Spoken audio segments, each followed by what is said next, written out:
Yo, this is Chris Blair.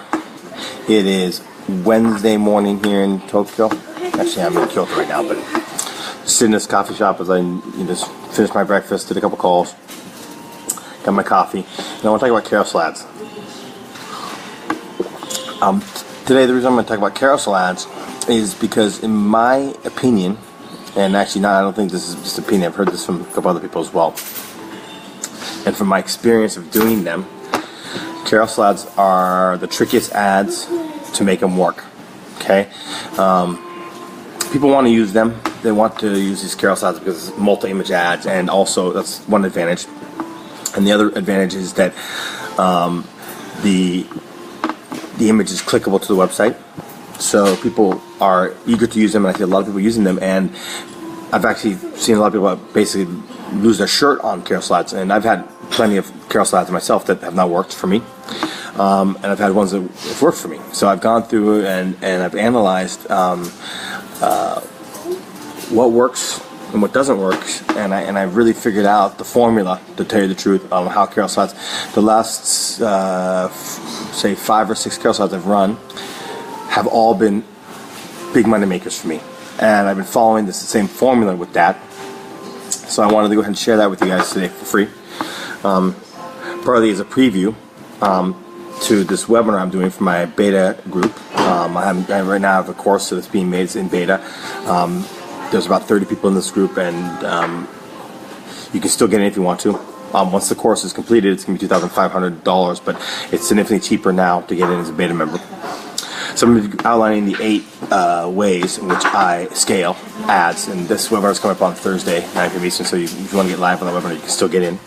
And of course you get all the recordings of previous content and all the stuff going forward. But this is sort of a preview of one of the 8 techniques I use for scaling. I'm going to go ahead and talk about carousel ads today and tell you exactly the little tricks.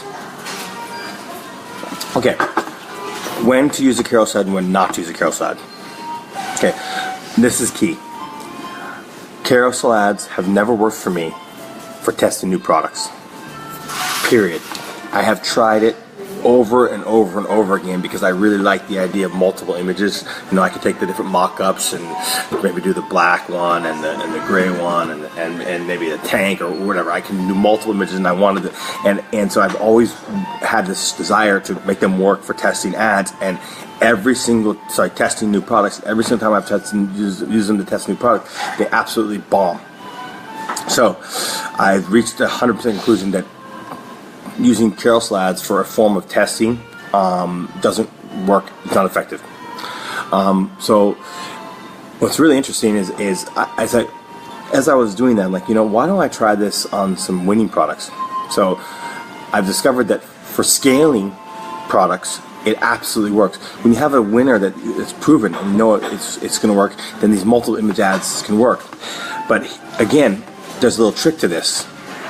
I discovered that mock-up type images, multiple mock-up images, don't really work, don't convert very well. I tested that out and just not work very well. But there are some images that do work well, and here is the key, guys. So first, you have to have a winning product. But then, as you have this winning product, right, as I've always recommended, you want to get real photos of the product. So once you start making sales, right, obviously when you first get the product, you just have the image generated via Photoshop or the mock-up or the app or wherever you find your product. It's not a real image, right, of the products, and you have to start with that because that's all you have.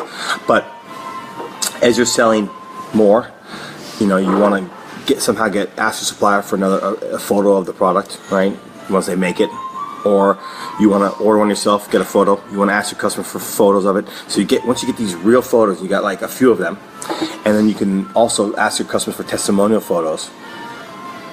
Bingo! Now you have all the elements you need to set up a carousel ad. So the carousel ads I have now that are working for me, they're killing it.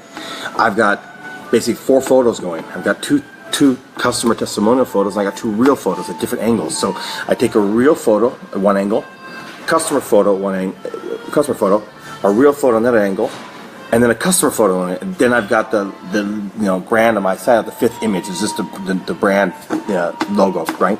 So that's my carousel ad setup, and I've been doing this over and over and over again, and it works. and works and has not failed to work once I get those 4 images. So again, 2 image types, 2 real photos, 2 testimonial photos on a product that's already working, and then you use this for scaling, and it is powerful. And the setup you want is, and I actually switched the order. I tried testimonial, real photo, testimonial. I tried to switch the order, and it didn't work. So the order is this: real photo, because it lines up on the page. Right? Real photo, testimonial photo, real photo, different angle, testimonial photo, and all need to be different. And then you want your company logo. This, my friend, converts like crazy on a winning product because it's 2 real photos and 2 testimonial photos. It's social proof, it's real, and it converts. Guys, you know, this is just one of 8 different techniques that I'm going to cover. And in fact, I'm going to go on the actual webinar into more details of how to actually set up the ads on Carousel. I mean, go into the ads manager and show the little tricks on how to set it up properly. There's a little more to this than just setting up the images, but I can't cover the entire thing here on this short little video. But anyway, if you want to get in my beta course, people are getting results with this course already. One person on the product development research webinar I did, which was 90 minutes long. That is 90 minutes. I've never seen a course that had a 90-minute webinar on product development research. A guy told me that that one webinar itself, 90 minutes, was worth $10,000. He should have paid $10,000 for it. Now, again, when this course is done, we are now about 1/3 of the way done with the content, maybe a little more than 1/3. And some more stuff to come. It's going to take another 4 or 5 weeks. When the thing's completed, this thing is going to go sale on the open market, and it's going to be $2,500. But you can get in now for a very good price. So private message if you're interested. And yeah, cheers. I'll see you in the next video.